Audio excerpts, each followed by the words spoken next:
Hello there. In this video, I just want to take a look at non-physical injuries in the workplace.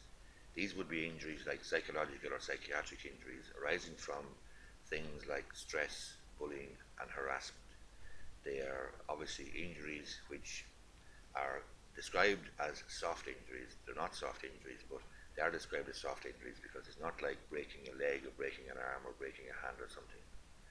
In order to decide whether your employer will be held liable or not, then you need to ask these four questions. Number one, have you suffered an injury as opposed to ordinary occupational stress? Ordinary occupational stress is recognized as being present in most jobs, so you need to have suffered an injury.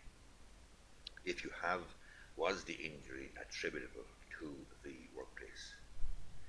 If so, was the harm that you suffered then reasonably foreseeable?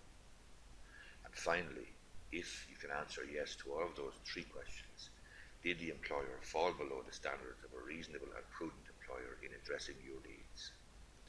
These are the four questions you need to ask to assess whether you have suffered a personal injury, a non-physical injury, which the employer will be held liable for. And these questions arise from a test which was firstly mooted in the High Court in Maher versus Javel Global Services Limited, and secondly it was adopted then by the Supreme Court 4 years later in 2009 in Berber versus Dunn Stores Limited. My name is Gorry. I'm a solicitor in Enfield in County Meath. I hope you find this video useful.